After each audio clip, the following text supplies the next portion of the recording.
இமாம் ஷாஃபி ரஹ்மத்துல்லாஹி அலைஹி சொல்லுவாங்க, தந்தூத்துன்னு ஒரு இலை இருக்குது, தந்தூத் இந்த கீரை.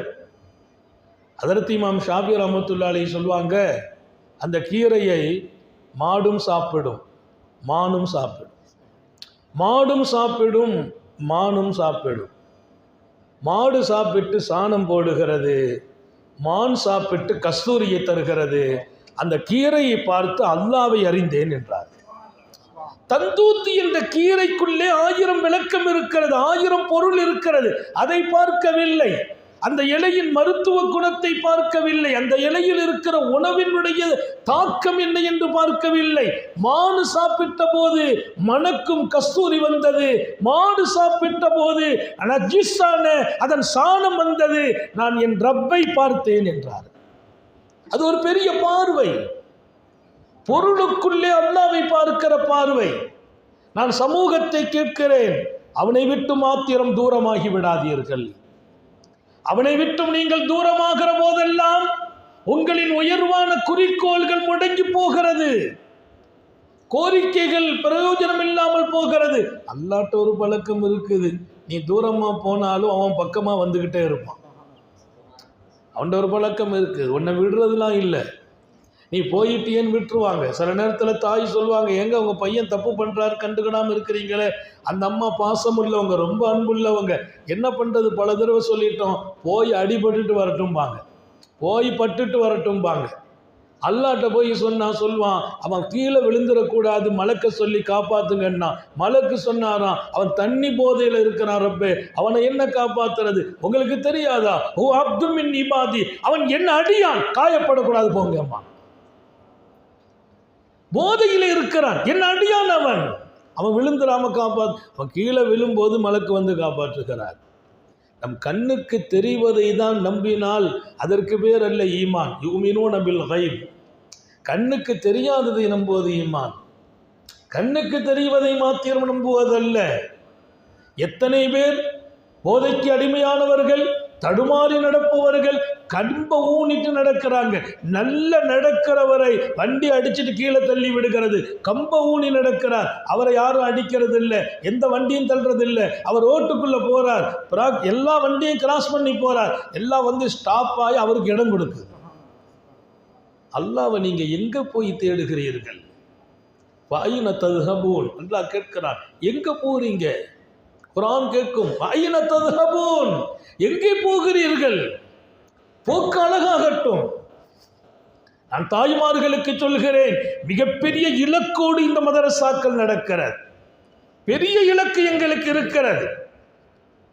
தெய்வீக சிந்தனை உடையவர்களே இந்த மண்ணில் வாழ வேண்டும். ஒவ்வொரு வீடுகளிலும் அல்லாஹ்வை அறிந்தவர்கள் இருக்க வேண்டும். அவனை அறியாதவர்களால் மிகப்பெரிய சோதனை. அவனை அறிகிற போதெல்லாம் நான் உடலாலும் உள்ளத்தாலும் நிம்மதி பெறுகிறேன். நிம்மதிங்கிறது எங்க? அல்லாஹ் சொல்வான், அலா பிதிக்ரில்லாஹ், என் நினைவில் தான் உன் உள்ளத்தில் நிம்மதிங்கிறான். அவன் நினைவே இல்லைன்னா இங்கே நிம்மதி கிடைக்கும்? கஷ்டம் வருது, கஷ்டத்தை பார்த்தன்னா நிம்மதி இழந்துருவேன். கஷ்டத்துக்குள் என் ரப்பை பார்த்தால் நிம்மதி கிடைச்சிடும். நான் கஷ்டத்தை தான் பார்த்தேன், எனவே நிம்மதி இழக்கிறேன்.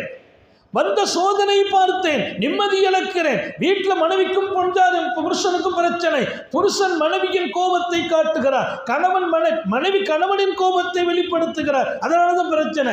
2 பேரும் அந்த கோபத்துக்குள்ளேயும் பிரச்சனைக்குள்ளேயும் அல்லாஹ்வை பார்த்து விட்டால், என் ரப்பு ஏதோ ஒரு காரணத்தினால இதை நடத்தினால் என்று பார்த்தால் 2 பேரும் நிம்மதியாக இருப்பாங்க. நடக்கும் நிகழ்வுகளில் என் நினைவுதான் நிம்மதியை கொடுக்கும் என்றான் அல்லாஹ். அலா பிதிக்ரில்லாஹி தத்மஇன்னுல் குலூப், என் நினைவில் உள்ளம் நிம்மதி பெறும். அவன் நினைவு எல்லா இடத்திலும் கொண்டு வருவதுதான் எங்கள் நிஸ்வான்களின் நோக்கமும். மடியில் வளர்ற பிள்ளைங்கள்ட்ட வளரும் காலத்தில் இருந்தே அல்லாஹுடைய நினைவை கொடுப்பது.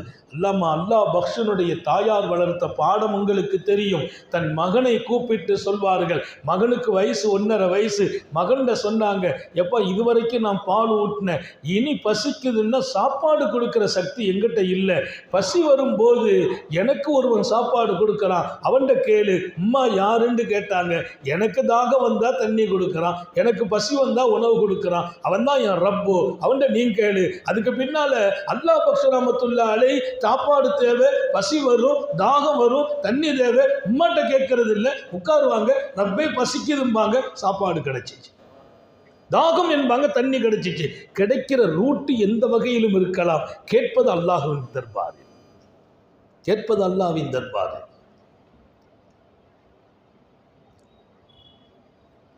ஸிலத் இப்னு அஷ்யம் ரலியல்லாஹு அன்ஹு, ஸிலத் இப்னு அஷ்யம் அபார சக்தி வாய்ந்த எதிரிகளோடு போர்க்கலாம். மிக பயங்கரமான சக்தியுடைய எதிரிகள் களமாடுகிறார்கள். போர்க்களத்தில் இவங்க பேர்ல ஒரு பயம் எதிரிகளுக்கு இருக்குது. ஏன்னா இவங்க போர் வீரர், அதற்கெல்லாம் மேலால் போர்க்களத்தில் அல்லாஹுவையே நினைவூட்டியவர். போர் வீரர்ங்கிற ஒரு பவர், அதுக்கு மேல இவர் அல்லாஹ்வுடையவர் என்று எல்லாருக்கும் தெரியும். எதிரிகளை பொறுத்தவரையில் வீரருக்கு கூட குறைவாத்தான் பயந்தாங்க, அல்லாஹ்வுடையவர்களுக்கு ரொம்ப பயந்தாங்க. அல்லாஹ்வுடையவர்களுக்கு புகார் ஷரீஃபில் ஒரு ஹதீஸ் வரும். புகார் ஷரீஃபில்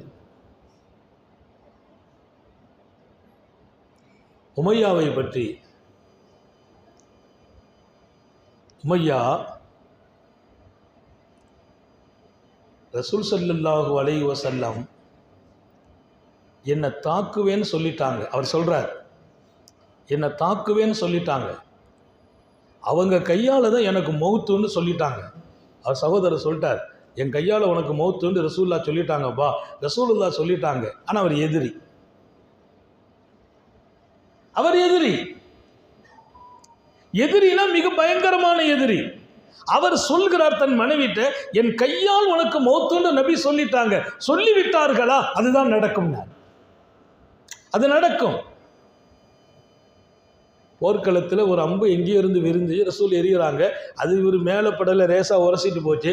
அங்கே நின்றுட்டு சத்தம் போடுறார், யார், அவங்க எதிரி படைகளை சத்தம் போடுறாங்க, என்னப்பா நீ இதுக்கு போய் சத்தம் கொடுக்குறாங்க, இல்லை இதுக்கு போய் சத்தம் போடுற அழுகிற.